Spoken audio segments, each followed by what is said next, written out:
Vamos entonces a continuar con el tema la Iglesia Católica y María, parte 2. Obviamente las creencias y la enseñanza de la Iglesia Católica en referencia a María. Y hay bastantes versículos bíblicos que leer, así que les voy a pedir paciencia. Han estado de vacaciones también ustedes, entonces obviamente, como dijimos la última vez que nos reunimos, la enseñanza se hace con mucho amor, ¿verdad? Con mucho respeto. Yo sé que es un tema sensible para los católicos, pero tenemos que entender a quiénes va dirigida esta enseñanza, porque muchas veces, ¿verdad?, se discute entre diferentes religiones y se trata de convencer a las otras personas de lo que uno cree, y tal vez nos tratan a convencer a nosotros de lo que ellos creen. Pero entendemos de que esto es un asunto de fe, y entendemos que esa fe es un don de Dios. Entonces, ¿a quién va dirigida esta enseñanza? Va dirigida a todos los escogidos y todas las ovejas que están dentro de ese sistema. A esas personas va dirigido. Y estamos seguros, porque Dios hace su obra a través de la palabra, que cuando esas personitas escuchen este mensaje, todos aquellos que hayan sido elegidos, escogidos y llamados por el Señor, van a entender el Evangelio, van a entender lo que estamos enseñando. Todos los católicos, si hay algún católico que vaya a escuchar, necesariamente va a creer o va a entender o va a ser convencido, no, eso lo va a determinar Dios en su soberanía, ¿verdad? Pero nosotros queremos alcanzar esas ovejitas que están ahí, porque ese es nuestro ministerio, ese es nuestro trabajo, predicar y sembrar la palabra. ¿Cuál es el propósito de esta enseñanza? Sencillamente exponer la verdad. Exponemos la verdad del Evangelio para que sean libres, para que se conviertan de los ídolos al Dios vivo, al Dios vivo. Eso lo dice el apóstol Pablo en Primera de Tesalonicenses, capítulo 1, versículo 8, y quiero que vayas conmigo un momentito ahí a leer ese propósito. Y este es el deseo que nosotros tenemos para esos bendecidos, elegidos, llamados, que nos van a escuchar, que tal vez alguien vea este estudio y diga, mira, tengo un amigo, una amiga católica, un familiar que es católico, y cree lo que la Iglesia Católica enseña de María y otras cosas que pudiéramos entonces también enseñar acá, ¿no? Y grábese CD, se lo dé, mire, escucha esto. Sabemos que si esa persona es una elegida, una llamada, una escogida, va a entender el Evangelio. Primera de Tesalonicenses 1:8. ¿Lo tenemos? Dice el apóstol Pablo escribiéndole a la iglesia en Tesalónica, dice, porque partiendo de vosotros ha sido divulgada la palabra del Señor. Eso es lo que estamos haciendo nosotros. Nosotros queremos divulgar la palabra del Evangelio. Dice, no solo en Macedonia y en Acaya, sino que también en todo lugar vuestra fe en Dios se ha extendido, de modo que nosotros no tenemos necesidad de hablar nada, porque ellos mismos cuentan de nosotros la manera en que nos recibisteis y cómo os convertisteis de los ídolos a Dios para servir al Dios vivo y verdadero y esperar de los cielos a su Hijo, el cual resucitó de los muertos, a Jesús, quien nos libra de la ira venidera. Esa es la intención de nosotros, que las ovejitas que están en otro redil que no tienen que estar, escuchen este Evangelio, escuchen estas evidencias que estamos presentando, y las estamos presentando con responsabilidad, las estamos presentando con amor, las estamos presentando con evidencia bíblica, para que entonces ellos puedan convertirse de los ídolos a Dios y servirle a ese Dios vivo, no un Dios que pueda estar en una foto, en una estatua, etcétera, etcétera. Y aquí te dice, mira, y esperar de los cielos a su Hijo, al cual resucitó de los muertos, a Jesús, quien nos libra de la ira venidera. Ese es el propósito de la iglesia, ese es el propósito del Hijo de Dios, servir al Dios vivo y esperar de los cielos a nuestro Señor Jesucristo. Entonces, en la clase pasada entendimos que Dios escogió testigos de todas las cosas que sucedieron en la vida de nuestro Señor Jesucristo. Y vimos bastante evidencia de eso, ¿verdad? Vimos la importancia de tres cosas: profecías, cumplimientos y testigos o testimonios. Entonces nosotros entendimos que la Biblia es el único libro sobre la faz de la tierra que nosotros podemos ir a ese libro, leer lo que está registrado en ese libro y entender a Dios y saber su propósito, conocer su voluntad, etc. Y entendemos que la Biblia, la autoridad de la Biblia es porque sus profecías han sido cumplidas y porque Dios dejó testigos de esas profecías y de ese cumplimiento de esas profecías. Dios dejó en la Biblia toda la información que el hombre necesita para conocerle a Él, su voluntad, su propósito, su poder, su majestad, su amor, etc. Y su amor está manifestado ¿en quién? En Cristo Jesús, ¿verdad? Por su muerte. Ahora, el testimonio de Dios en el Antiguo Testamento fue dado a conocer a través de ¿quiénes? Profetas, ¿correcto? Sí. Dios habló a través de esos profetas. Dios inspiró a esos profetas a hablar en nombre de Él.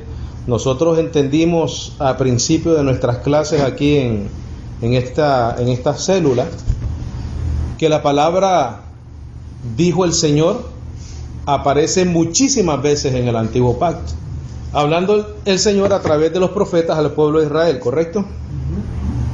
Número 1, habló Dios a través de los profetas en el Antiguo Pacto. Número 2, luego habló por su manifestación a través de Cristo Jesús, o en Cristo Jesús, en su manifestación en la carne. Dios se manifestó en el Antiguo Pacto a través de las profecías dadas a través de los profetas. Esos profetas escribieron lo que, inspirados por el Espíritu Santo, Dios les dio que escribieran. Profetizaron lo que Dios les dijo que profetizaran. Esas profecías se cumplen en Cristo Jesús. Dios habla a nosotros a través de la manifestación de Él en Cristo Jesús, o a través de Cristo Jesús. Cuando el Señor Jesucristo muere, resucita, asciende al cielo, ahora habla a través de ¿quién? De su Espíritu. Su Espíritu le recuerda a todos los testigos a escribir el testimonio de Dios. El Señor les dijo: el Espíritu Santo vendrá y les recordará todas las cosas. Todas las cosas. Y el Espíritu Santo les recordó a los apóstoles todo lo que oyeron, vieron en cuanto al Hijo de Dios. Vamos a ir a Juan, capítulo 17, versículo 5. Y aquí nosotros vamos a ver ese testimonio tanto del Señor hacia nosotros como el Espíritu Santo hacia nosotros. ¿Y por qué estamos haciendo tanto hincapié en el testimonio? Porque si se enseña de algo dentro de la iglesia que no haya sido testificado por los testigos que Dios estableció y escogió y puso, no hay validez ninguna. Es una enseñanza que no está fundamentada en la palabra del Señor. Y la iglesia está fundamentada bajo los profetas y los apóstoles. Juan 17, 5.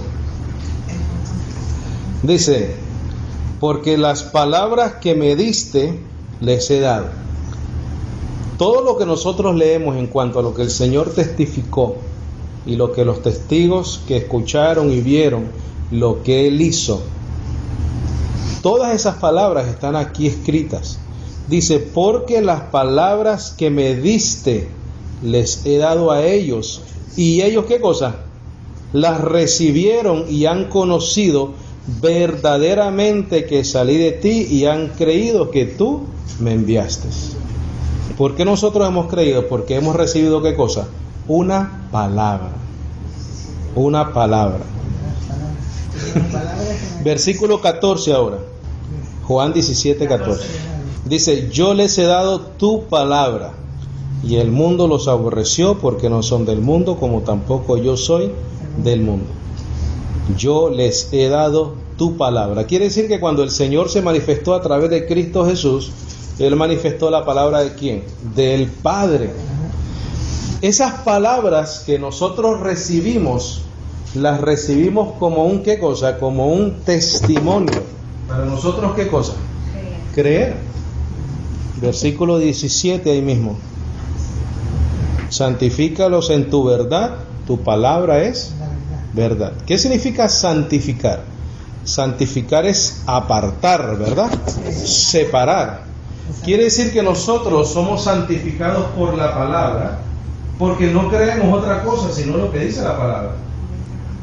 Somos separados, somos santificados en la palabra porque Dios nos ha separado para solamente creer en un solo testimonio, que es la palabra. Porque la palabra santificado es en referencia a separados. Somos separados para Dios. Si nosotros somos santificados en la palabra, somos separados para creer en el testimonio de Dios, no para creer en otra cosa. Vuelvo y repito, ¿por qué tanto énfasis en el testimonio escrito? Porque el católico no cree que la Biblia es la única revelación de Dios para el hombre. Ellos creen que pueden añadir tradiciones, sus dogmas y sus doctrinas. Pero no es así, porque la Biblia niega eso. Juan 1:1. Mira, vamos a leer el versículo 20, quédate ahí mismo por favor. Versículo 20 del capítulo 17, para que veas la importancia del testimonio. Dice, mas no ruego solamente por estos, sino también por los que han de creer en mí. ¿Por qué? Por la palabra de ellos. ¿Qué es lo que ellos van a hablar? Lo que vieron, lo que oyeron. Vamos a ir a Primera de Juan. Primera de Juan, capítulo 1, versículo 1. ¿Lo tenemos? Dice, mira lo que escribe el apóstol Juan. Dice, lo que era desde el principio, lo que hemos oído, lo que hemos visto con nuestros ojos, lo que hemos contemplado y palparon nuestras manos tocante al verbo de vida. Porque la vida fue manifiesta y la hemos, ¿qué cosa? Visto. Y testificamos y os anunciamos la vida eterna, la cual estaba con el Padre y se nos manifestó. Lo que hemos visto y oído, eso os anunciamos, para que también vosotros tengáis comunión con nosotros. Y nuestra comunión verdaderamente es con el Padre y con su Hijo Jesucristo. Estas cosas os escribimos para que vuestro gozo sea cumplido. Si no está el testimonio de los apóstoles en la Biblia en cuanto a lo que la Iglesia Católica enseña de María, es falso. Y eso cualquier otra religión, ¿verdad? Porque este mismo principio, este mismo fundamento que nosotros estamos estableciendo en estas dos clases que hemos tenido, la puedes usar a cualquier otra interpretación bíblica, a cualquier otra fábula que las religiones se hayan inventado. Si no está en el testimonio de las personas que Cristo escogió en su sola potestad para testificar de lo que vieron, oyeron, aprendieron y tocaron, es falso. No te tienes que someter a eso, no tienes que creer eso y no tienes que seguirle eso. Tan sencillo como eso. Independientemente de que se vean, ¿verdad?, muy appealing, muy atractivas las ideas, cualquiera que sea, dentro de cualquier religión, no solamente lo que estamos hablando hoy de María. Si no está en el testimonio lo que está escrito acá, es falso. No tienes que someterte a eso. Jesucristo revela el Evangelio al apóstol Pablo para nosotros, su iglesia. Jesucristo revela el Evangelio al apóstol Pablo para nosotros, su iglesia. Vamos a ir a Gálatas 1:11.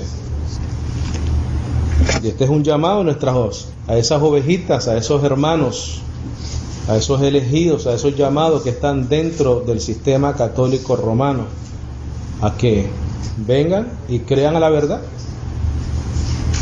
que sean libres, que conozcan de esta gracia. El testimonio de Dios en el Antiguo Testamento fue dado a conocer a través de sus profetas. El testimonio a través de Cristo Jesús cuando Él estuvo acá. El testimonio de su Espíritu recordándole a los apóstoles lo que oyeron, vieron en cuanto al Hijo de Dios, el verbo de vida. Jesucristo en estos tiempos, es por lo cual nosotros nos regimos, reveló el fundamento del Evangelio ¿a quién? Al apóstol Pablo.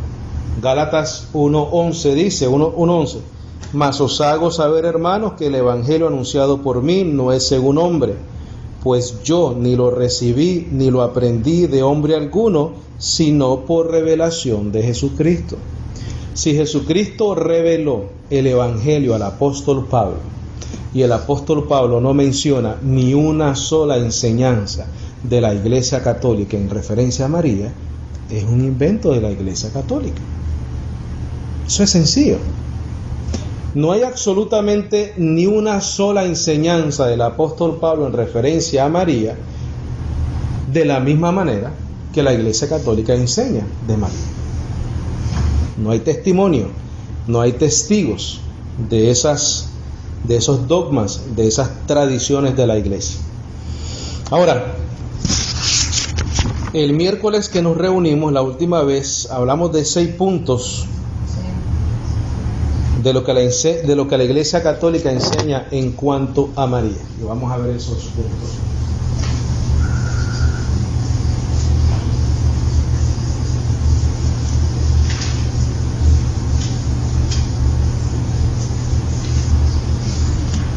¿Quiénes se van a molestar cuando me escuchen esta enseñanza? Los católicos que no creen la revelación de la palabra. Ok, punto número 1 que hablamos, que María es la madre de Dios, que María es la madre de Dios. Todas las referencias bíblicas de los testigos, como Mateo, Marcos, Lucas y Juan, no mencionan ni una sola vez, ni le llaman a María madre de Dios. No registra ninguno de ellos esta doctrina o enseñanza. Registra muchas otras cosas. Por el contrario, a María se le llama la madre de Jesús. Juan 2:1, por favor.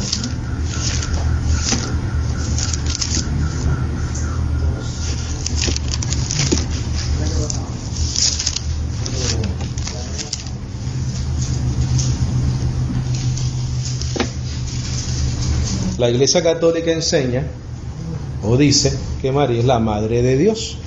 Ellos usan una interpretación equivocada y errónea cuando dicen, ok, Jesucristo es Dios. Si María tuvo a Jesús, es madre de Dios. Pero la Biblia no enseña eso. Porque entendemos que María no puede ser madre de un espíritu eterno que siempre ha existido. Y Dios es eterno y no puede tener una madre.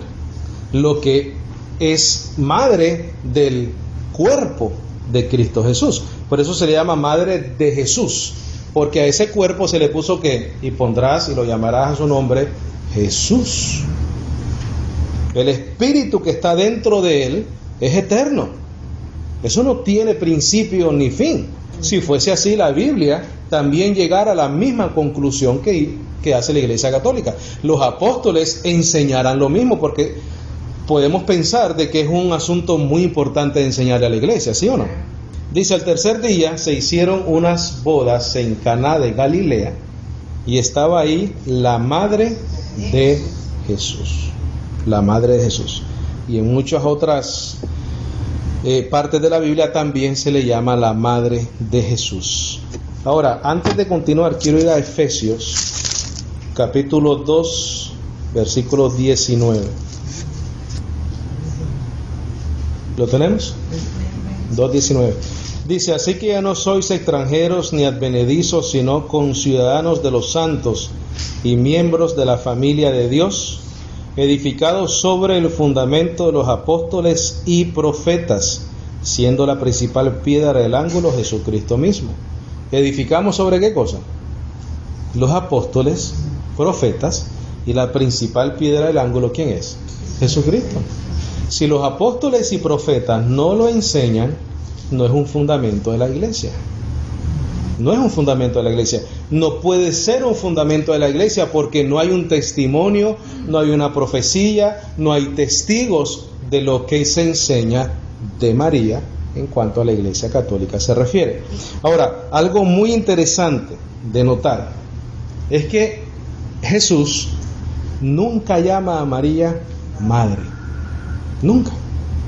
Puedes leer Mateo, Marcos, Lucas, Juan, y no hay ninguna referencia que el Señor Jesucristo le llame madre a María. ¿Cómo la llama? Siempre le dice mujer. Si esa fuera una realidad y una doctrina para la iglesia de Cristo Jesús, el Señor lo hubiera enseñado, los apóstoles lo hubieran enseñado. Porque para el catolicismo romano, María juega un papel importantísimo, importantísimo. Ella provee gracia a los creyentes de diferentes maneras. Entonces, la Iglesia Católica Romana ha cogido ese dogma y esa doctrina y la ha impuesta a los creyentes o a los creyentes de ellos. Pero no hay ningún registro bíblico de eso. Dice que nosotros somos edificados sobre el fundamento de los apóstoles y profetas. Si yo quiero saber cuál es mi fundamento, yo tengo que ir a esa base bíblica, porque esa fue la que estableció el Señor. Entonces, ¿hay un fundamento en cuanto al hecho de que la Iglesia Católica dice que María es la Madre de Dios? Ninguno. Ok, punto número 2, que María fue perpetuamente virgen. Que María fue perpetuamente virgen. Vamos a leer el testimonio de los testigos, ¿verdad? Vamos a ver qué dicen ellos, a ver si dicen lo mismo que dice la Iglesia Católica. Vamos a ir a Mateo 1:18. La Iglesia Católica dice que María fue virgen perpetuamente. Vamos a ver qué dice Dios de eso. Vamos a ver qué fue lo que el Espíritu Santo inspiró a los apóstoles a escribir en cuanto a eso. Dice, el nacimiento de Jesucristo fue así, 2 puntos. Estando desposada María, su madre, con José, antes de que se juntasen. ¿Cómo se iban a juntar? Como lo normal, ¿verdad? Todos los judíos entendían lo que era un matrimonio. Dice, antes de que se juntasen, se halló que había concebido del Espíritu Santo. José, su marido, como era justo, no quería infamarla, quiso dejarla secretamente. Y pensando él en esto, he aquí un ángel del Señor le apareció en sueños y le dijo, José, hijo de David, no temas recibir a María, tu mujer, porque lo que en ella es engendrado del Espíritu Santo es, y dará a luz un hijo y llamará su nombre Jesús, porque él salvará a su pueblo de sus pecados. Todo esto aconteció para que se cumpliese lo dicho por el Señor por medio del profeta cuando dijo, he aquí una virgen concebirá y dará a luz un hijo y llamará su nombre Emmanuel. Y despertando, dice que traducido es Dios con nosotros, y despertando José del sueño, hizo como el ángel del Señor le había mandado, y recibió a su mujer, pero no la conoció hasta que dio a luz a su hijo, ¿qué cosa? Primogénito. ¿Por qué se le llama primogénito? Porque es el primero. So, venía otro segundo, otro tercero, otro cuarto y otro quinto. 4 varones y 2 mujeres. Ahora, la palabra conocer, la palabra que se usa ahí, conocer, la conoció, es un eufemismo. Eufemismo es una palabra que se usa para reemplazar una palabra que pueda ofender. Por ejemplo, que pudiéramos decir ahí, pero no tuvo sexo con ella. Hasta que. Correcto. Pero entonces se usa un eufemismo, se usa la palabra conocer. La palabra conocer es utilizado para referirse a relaciones sexuales. Y es la misma palabra que se usa en este contexto. Ahora, dice, pero no la conoció hasta que dio a luz a su hijo primogénito y le puso por nombre Jesús. La misma palabra que se usa en Mateo 1:25 se usa, por ejemplo, en Génesis 4:1. Vamos a ir a Génesis 4:1. Génesis 4:1. Dice, fíjate una cosa, esto es una invitación a cualquier bendecido católico que nos escuche, que vaya y averigüe esto, porque esto es así. Dice, conoció Adán a su mujer Eva, la cual concibió y dio a luz a su hijo Caín. Si concibió, entonces quiere decir que conocer es una relación íntima. Versículo 17 de ese mismo capítulo. Dice, y conoció Caín a su mujer, la cual concibió y dio a luz a Enoc. La palabra conocer quiere decir que tuvo una relación íntima con esa mujer y dio a luz. Es la misma palabra que se usa en Mateo 1:25. Versículo 25 ahí mismo del capítulo 4 de Génesis. Y conoció de nuevo Adán a su mujer, la cual dio a luz un hijo y llamó su nombre Set. Vamos a ir a Jueces 11:34. Ok, esta es una historia de alguien, ¿verdad? Porque como no manejo mucho el antiguo pacto, entonces sencillamente la voy a leer y voy a ir a la referencia necesaria. 34. Entonces volvió Jefté a Mizpa, a su casa, y aquí su hija que salía a recibirle con panderos y danzas, y ella era sola, su hija única, no tenía fuera de ella hijo ni hija.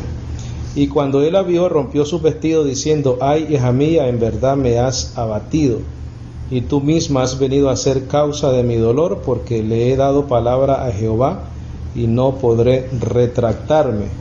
Ella entonces le respondió, Padre mío, si le has dado palabra a Jehová, haz de mí conforme a lo que prometiste, ya que Jehová ha hecho venganza en tus enemigos, los hijos de Amón. Y volvió a decir a su padre, concédeme esto, déjame por 2 meses que vaya y descienda por los montes y llore mi virginidad, yo y mis compañeras. Él entonces dijo, ve, y la dejó por 2 meses, y ella fue con sus compañeras y lloró su virginidad por los montes. Pasados los 2 meses volvió a su padre, quien hizo de ella conforme al voto que había hecho, y ella nunca, ¿qué cosa? La misma palabra de Mateo 1:34. La misma, Mateo 1:24, perdón. Entonces, cuando el Señor usa sus testigos y sus testimonios, ellos dicen que José sí conoció a María en el contexto íntimo entre un hombre y una mujer, pero no la conoció hasta después, obviamente, que nació el Señor. ¿Se cumple la promesa? Claro, porque el Señor fue concebido mientras ella fue virgen. Se cumple la promesa, pero después de eso ella tiene una vida normal, como cualquier otra persona. Como cualquier otra persona. Mateo 12:46. Vamos a ver qué dice la evidencia bíblica, no la tradición, no el dogma. El testigo Mateo escribe el siguiente testimonio de lo que vio, de lo que oyó y de lo que palparon sus manos. Nosotros ahorita vamos a leer de alguien que estuvo en el momento, ahí, en vivo y a todo color. No es un cuentazo, esto no es un cuento, esto es testigos que estuvieron ahí, verídicos.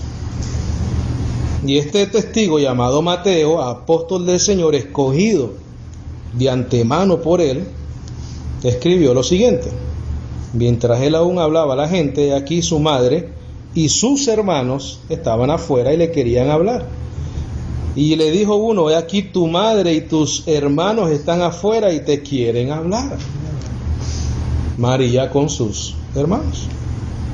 Respondiendo él al que le decía esto, dijo, ¿quién es mi madre y quiénes son mis hermanos? Y extendiendo su mano hacia sus discípulos, dijo, he aquí mi madre y mis hermanos, porque todo aquel que hace la voluntad de mi Padre que está en los cielos, ese es mi hermano y hermana y madre. Como el Señor hace una separación, ¿verdad?, en cuanto a importancia se refiere del parentesco de María con sus hermanos. Porque Él vino a lo que vino. Él era Dios sobre la tierra. Y vino con un propósito: morir, pagar el precio de la humanidad entera, o de los que creen, para salvación, para justificación. Ahora, hubiese sido un buen momento para que el Señor priorizara a su mamá, para que tú y yo entonces pudiéramos entender que María tiene una prioridad, como lo enseña la Iglesia Católica. ¿Qué es lo que creemos nosotros? María fue una bienaventurada. María fue una escogida, como lo fuiste tú, como lo he sido yo, para ser salvos. María le llama al Señor mi Dios y mi Salvador. ¿Por qué le dice Salvador? Porque ella necesitaba también un Salvador. Ahora, fíjate, vamos a suponer que fuese así. Vamos a suponer que eran primos. Vamos a suponer que María fue virgen, sencillamente no tuvo relaciones con otra persona. ¿Le da eso algún poder sobrenatural a María? No. Que nosotros podamos leer y estar registrado eso. Porque si eso le da un poder sobrenatural a María, según la creencia del catolicismo romano, entonces los apóstoles hubiesen escrito de ese hecho tan importante. Ahora, hay muchas personas que se quedan sin tener relaciones. El mismo Señor lo dijo, que hay unos que nacen y otros que se hacen. El apóstol Pablo dice: yo quisiera que todos fuesen como yo. Él era, ¿qué cosa? Él no tenía necesidad. Él vivía para el Señor, él no tenía esposa, no tenía nada. Él tenía ese don, ese es un don. Vamos a suponer que María tenía ese don, pero no hay registro de tal acontecimiento en la palabra.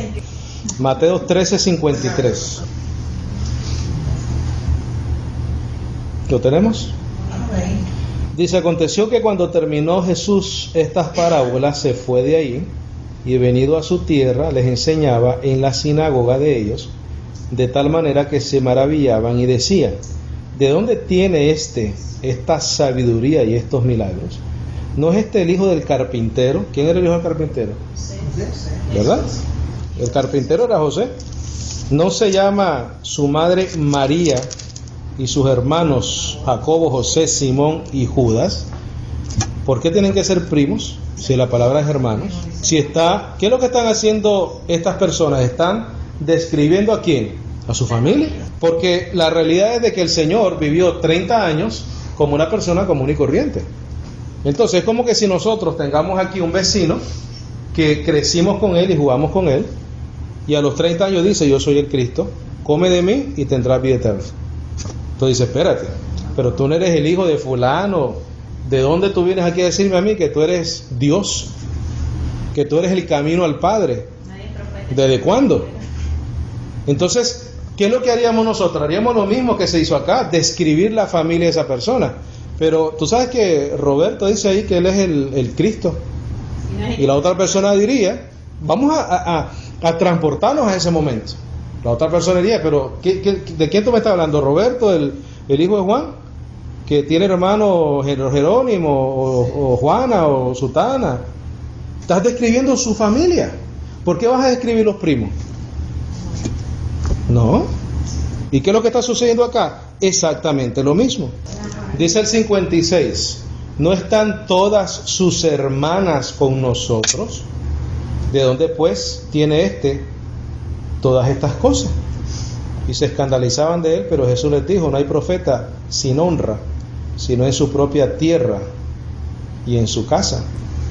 Ahora, Marcos 3:31 corrobora el testimonio de Mateo.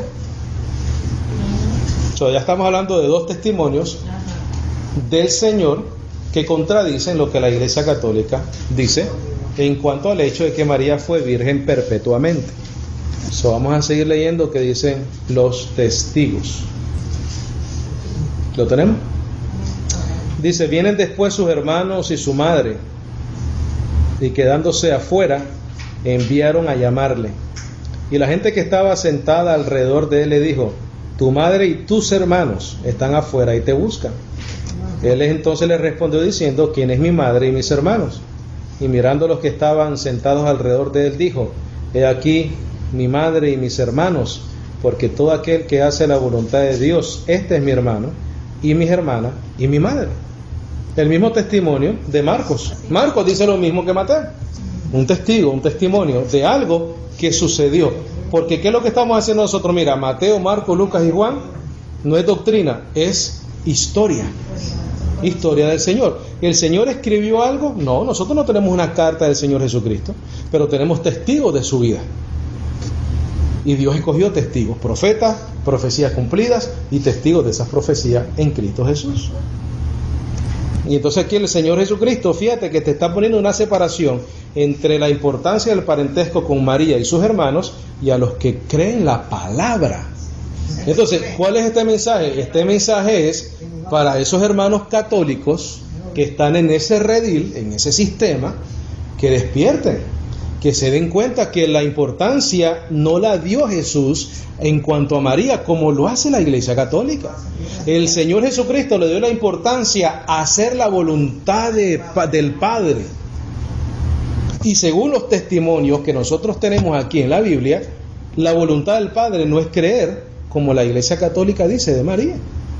La voluntad del Padre es que tú, yo, toda la Iglesia esté fundamentada sobre los profetas, los apóstoles y la principal piedra del ángulo, ¿quién es? Jesucristo. Más nadie. Más nadie. ¿Tú sabes quiénes van a creer esto? Los que son llamados y elegidos del Señor. Lucas 8:28. Estamos usando mucha palabra para que esta semilla caiga en esos corazones, ¿verdad? 8:19. Lucas 8:19. Lucas, nuevamente, corrobora la historia de Mateo y de Marcos. O sea, ya tenemos 3 testigos, ¿verdad? Entonces su madre y sus hermanos vinieron a él, pero no podían llegar hasta él por causa de la multitud, y se le avisó diciendo: tu madre y tus hermanos están afuera y quieren verte. Entonces él respondió y les dijo: mi madre y mis hermanos son los que oyen la palabra de Dios y la hacen. Tenemos 3 testigos que dicen que el Señor tenía hermanos y hermanas. Tenía hermanos y hermanas. Juan 7:5. Vamos a ver qué dice Juan. Porque Juan dice que él dio testimonio, ¿verdad? Vamos a ver cuál es el testimonio de él. Vamos a leer desde el 1. Les dije que había bastante hoy. ¿Lo tenemos? Dice: después de estas cosas andaba Jesús en Galilea, pues no quería andar en Judea, porque los judíos procuraban matarle. Estaba cerca la fiesta de los judíos, la de los tabernáculos. Y le dijeron: ¿quiénes? Sus hermanos. Sal de aquí y vete a Judea, para que también tus discípulos vean las obras que haces, porque ninguno que procura darse a conocer hace algo en secreto. Si estas cosas haces, manifiéstate al mundo, porque ni aun sus hermanos creían en él. Los hermanos de él no creían al principio, pero después sí creyeron. Versículo 10 de ese mismo capítulo 7 dice: pero después que sus hermanos habían subido, entonces él también subió a la fiesta, no abiertamente, sino como en secreto. Pero después sus hermanos, vuelve a mencionar a los hermanos del Señor. Una de las cosas que enseña también la Iglesia Católica en cuanto a la virginidad perpetua de María es que aún en el nacimiento del Señor fue virgen. Quiere decir que de alguna manera milagrosa el bebé salió de su vientre sin dañar sus partes íntimas de María, para que siguiera siendo perpetuamente virgen. Pero vamos a ver cuál es la evidencia bíblica. Lucas 2:21 dice: cumplidos los 8 días para circuncidar al niño, le pusieron por nombre Jesús, el cual había sido puesto por el ángel antes que fuese concebido. Y cuando se cumplieron los días de la purificación de ellos conforme a la ley de Moisés, le trajeron a Jerusalén para presentarle al Señor. Como está escrito en la ley del Señor: todo varón que abriere la matriz será llamado santo al Señor. ¿Ok? ¿Qué es lo que hizo el Señor Jesucristo? Abrió la matriz de María. Y eso está en Éxodo. Vamos a ir a Éxodo 13:2. Éxodo 13:2. ¿Dónde está esa ley? Éxodo 13:2. Dice: Jehová habló a Moisés diciendo: conságrame todo primogénito, cualquiera que abre matriz entre los hijos de Israel, así de los hombres como de los animales, mío es. Esa es la ley, y por eso es que ellos fueron a presentar al niño, porque él abrió la matriz de María. Versículo 12 de ese mismo capítulo. Versículo 12. Dedicarás a Jehová todo aquel que abriere matriz, y asimismo todo primer nacido de tus animales, los machos serán de Jehová. Por eso fue que ellos hicieron la presentación del Señor en el templo. Número 3, punto número 3, que María fue concebida sin pecado. Que María fue concebida sin pecado, enseñanza de la Iglesia Católica Romana, que María fue concebida sin pecado. Nuevamente, no hay ningún testimonio de esta doctrina enseñada por la Iglesia Católica. No hay profecía, no hay cumplimiento de esa profecía, y no hay testigos que hayan escrito de esa profecía. Nada. Porque si María, según la Iglesia Católica, y vuelvo a repetir porque siempre digo según la Iglesia Católica, con la intención de que cuando escuchen este mensaje no digan que nosotros le tenemos roña a María. Nosotros estamos en contra y aclarando la enseñanza errónea de la Iglesia Católica en cuanto a María. María fue una mujer bienaventurada. Ahora, si María fuese o hubiese sido sin pecado concebida, entonces en la historia de la humanidad hubiese sido la única, porque aún el cuerpo de Cristo fue en semejanza de pecado. Nunca pecó, pero podía haber pecado con su carne. Por eso es que Él reemplaza a quien, a Adán. Adán fue igual que Cristo, pero entonces Adán sí falló, pero Cristo no falló, y ahí fue donde Él venció, ¿qué cosa? La muerte. Ok, Romanos 3:9. Vamos a ver qué dice la evidencia bíblica. Punto número 3. La Iglesia Católica dice que María fue concebida sin pecado. Vamos a ver qué dice el Evangelio. Romanos 3:9. Dice: ¿qué pues? ¿Somos nosotros mejores que ellos? En ninguna manera, pues ya hemos acusado a judíos y a gentiles, que todos están bajo pecado. Como está escrito, no hay justo ni aun uno. Si María es la excepción, entonces ya eso que estamos leyendo no aplica, porque hubiera uno, pero aquí dice ni aun uno. No hay quien entienda, no hay quien busque a Dios. Todos se desvanecieron, a una se hicieron inútiles. No hay quien haga lo bueno, no hay ni siquiera uno. Vamos a ir al versículo 23. Dice: por cuanto todos pecaron y están destituidos de la gloria de Dios. ¿Por cuánto? ¿Cuántos? Todos. Si María hubiese sido la excepción, no pudiera decir ahí todos, porque hubiese una excepción. O hubiese sido todos menos María, la madre de Jesús, ¿verdad? ¿Por qué? ¿Por qué tenía que decirlo el apóstol Pablo? Porque la iglesia está fundamentada bajo los profetas, sobre los apóstoles y sobre Jesucristo, que es la piedra angular, la piedra principal. Entonces, fuese imposible que nosotros edifiquemos sobre algo que no está ni fundamentado, no está en ningún lado. María fue concebida sin pecado, no. Aquí dice: no es justo ni a uno, por cuanto todos pecaron. Romanos 5:12. ¿María necesitaba ese Salvador? Claro que sí. ¿Fue salva María? Claro que sí, ella creyó en el Señor Jesucristo. Dice: por tanto, como el pecado entró en el mundo por un hombre, y por el pecado la muerte, así la muerte pasó a todos los hombres, por cuanto todos pecaron, sin excepción. Ahí está incluida María, claro. Si no hubiese estado incluida, el apóstol Pablo hubiese puesto, excepto María. Porque es un acontecimiento importantísimo de la historia de la humanidad que exista una persona que no haya sido concebida en pecado después de la caída de Adán. Pero el apóstol Pablo dice, por cuanto todos pecaron, ni aun uno. Punto número 4, que María fue asunta en cuerpo y alma al cielo, o ascendió en cuerpo y alma al cielo.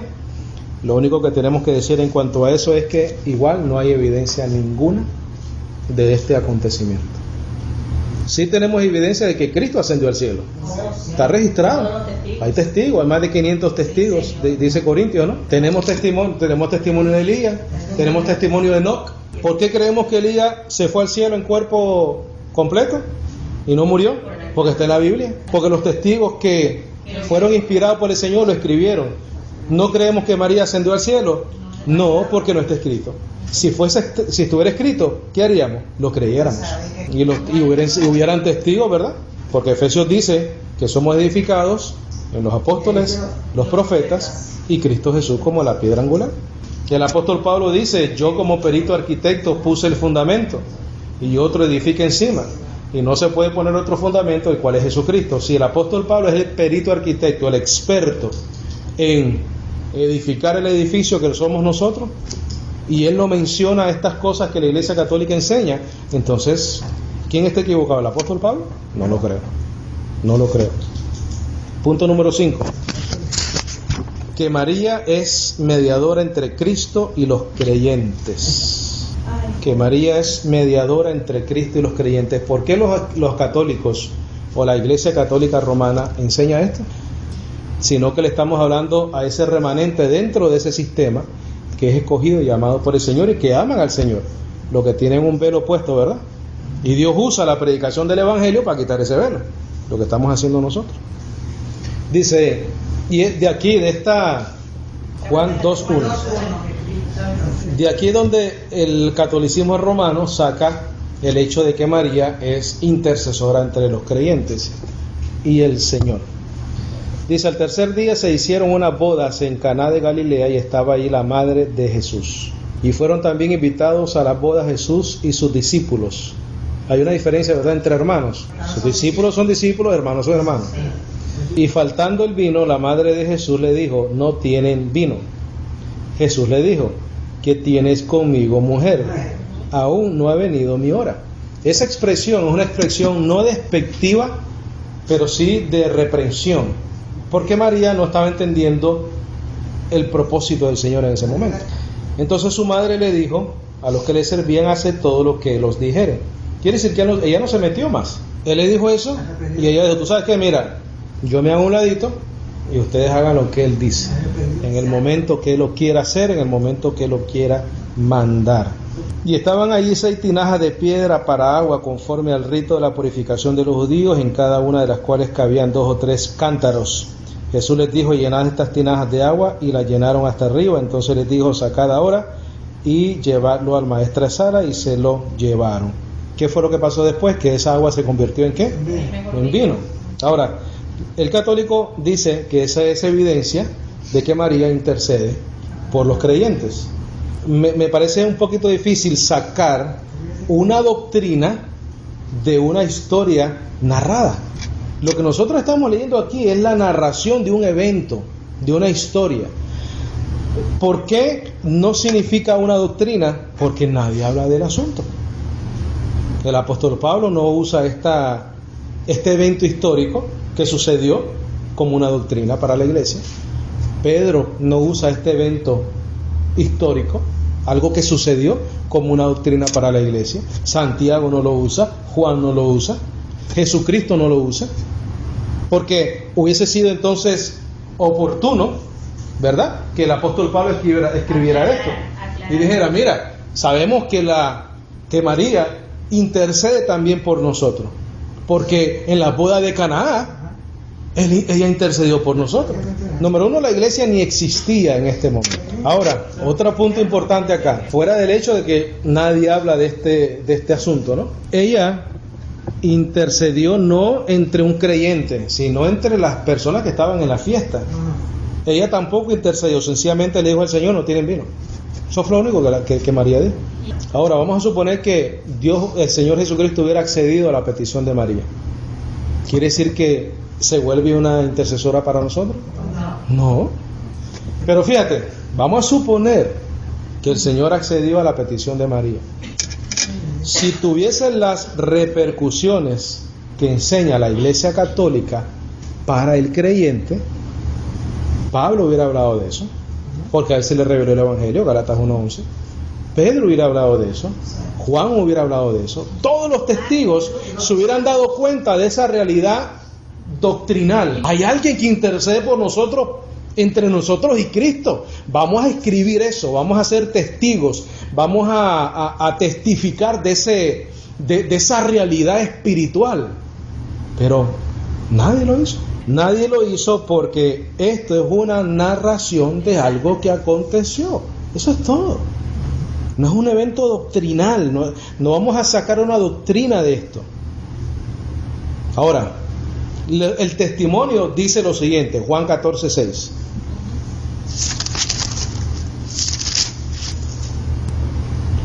¿Lo tenemos? Amén.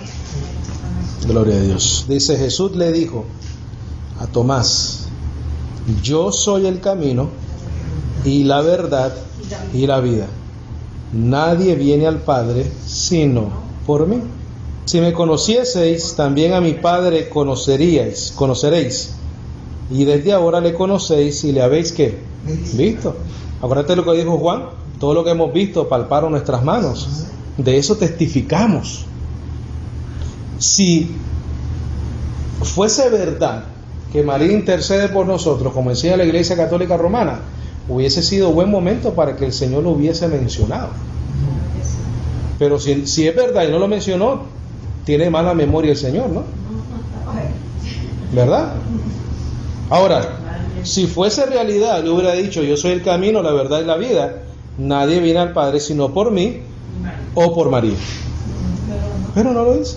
No lo dice él, no lo dice nadie de los testigos de las enseñanzas de nuestro Señor Jesucristo. Quiere decir que cuando un católico se somete a estas doctrinas erróneas, no está siendo fiel a la palabra. El mismo capítulo 14, versículo 13 al 14. Dice, y todo lo que pidiereis al Padre en mi nombre, lo haré, para que el Padre sea glorificado en el Hijo, no en María. Si algo pidiereis en mi nombre, yo lo haré. Buen momento para decir que era María también, ¿verdad? Juan 16:24. Juan 16:24.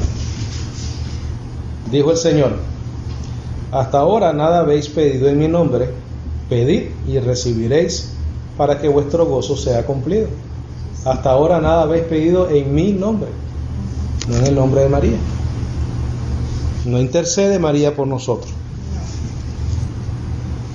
Hay miles, creo que hay 1 billón de católicos en el mundo entero. 1 billón de católicos en el mundo. 1 billón de personas que le oran a María y que le piden a María, y María no ha escuchado ni una sola de esas oraciones. ¿Ah? 1 billón de oraciones, de las cuales María no ha escuchado ni una sola. ¿Cómo puede escuchar si murió y está esperando la resurrección? Efesios 1:15, rapidito, vamos rápido entonces ahora. Efesios 1:15. Y estamos en el punto donde la Iglesia Católica cree que María intercede por la Iglesia. Dice el apóstol Pablo, por esta causa también yo, habiendo oído de vuestra fe en el Señor Jesús y de vuestro amor para con todos los santos, no ceso de dar gracias por vosotros, haciendo memoria de vosotros en mis oraciones, para que ¿quién? El Dios de nuestro Señor Jesucristo, el Padre de gloria, os dé espíritu de sabiduría y de revelación en el conocimiento de Él. ¿Qué es lo que hizo el apóstol Pablo? Oró directamente a quién? A Dios. Efesios 3:16. Perdón, 14. Vamos a comenzar por el 14. Dice: por esta causa doblo mis rodillas ante el Padre de nuestro Señor Jesucristo. No ante María. Directamente oró a quién? Al Padre de nuestro Señor Jesucristo, de quien toma nombre toda familia en los cielos y en la tierra, para que os dé conforme a las riquezas de su gloria el ser fortalecidos con poder en el hombre interior por su espíritu. El apóstol Pablo le oró a Dios. Romanos 1:8. Romanos 1:8. ¿Lo tenemos? Dice: primeramente doy gracias a quién. A Dios. ¿Mediante quién? Jesucristo. Con respecto a todos vosotros. Le oró a Dios en el nombre de nuestro Señor Jesucristo. Filipenses 1:3. Filipenses 1:3. Dice: doy gracias a quién. A mi Dios, siempre que me acuerdo de vosotros, siempre en todas mis oraciones, rogando con gozo por todos vosotros. ¿A quién lo oró directamente el apóstol Pablo? A Dios, no a María. No hay evidencia de que hay que orarle a María. Colosenses 1:3 dice: siempre orando por vosotros, dando gracias a Dios, Padre de nuestro Señor Jesucristo. El apóstol Pablo oraba directamente a Dios. Colosenses 2:1-3 ahora, capítulo 2, versículo 1. Porque quiero que sepáis cuán gran lucha sostengo por vosotros y por los que están en la Odisea y por todos los que nunca han visto mi rostro, para que sean consolados sus corazones, unidos en amor, hasta alcanzar todas las riquezas de pleno entendimiento, a fin de conocer el misterio de Dios el Padre y de Cristo, en quien están escondidos todos los tesoros de la sabiduría y del conocimiento. ¿A quién tenemos que conocer? A Cristo Jesús, a Dios. Primera de Tesalonicenses 1:2. Yo creo que si Pablo hubiese creído que había que orarle a María, ya lo hubiera dicho, ¿no? Hubiera testificado en sus cartas. Pero sin embargo dice: damos siempre gracias a Dios por todos vosotros, haciendo memoria de vosotros en nuestras oraciones. ¿A quién le oraba el apóstol Pablo? A Dios. ¿A quién le tenemos que orar nosotros? A Dios.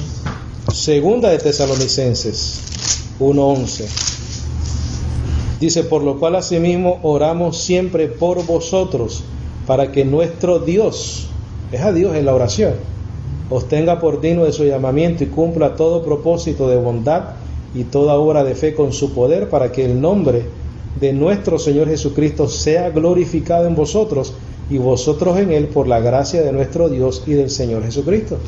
¿Dónde está María ahí? ¿En ningún lado? Ok, Filemón, y ya terminamos casi. Filemón 4, no hay capítulo ahí. Versículo 4 dice: doy gracias a mi Dios, haciendo siempre memoria de ti en mis oraciones, porque oído del amor y de la fe que tienes hacia el Señor Jesús y para con todos los santos. ¿Quiénes son todos los santos? Toda la iglesia. Y el amor es hacia el Señor Jesucristo, ¿no? Y la oración es a Dios. Amén. No hay nada de lo que la Iglesia Católica enseña de María. Absolutamente nada. Romanos 8:33. Y aquí está más claro y específico la respuesta bíblica a la doctrina católica. Dice: ¿quién acusará a los escogidos de Dios? Dios es el que justifica. ¿Quién es el que condenará? Cristo es el que murió, más aún el que también resucitó, el que además está a la diestra de Dios, el que también, ¿qué cosa? Intercede por nosotros. ¿Quién es el que intercede por nosotros? Cristo Jesús, por lo que ya Él hizo en la cruz del Calvario. Filipenses 2:5. Tú sabes que vamos a ir a 1 Timoteo 2:5, mejor.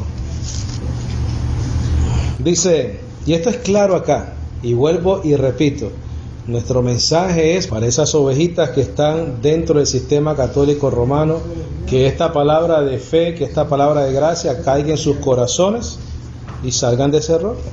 Dice, porque hay un solo Dios y un solo mediador entre Dios y los hombres, Jesucristo hombre. Si hay uno solo, no pueden haber dos.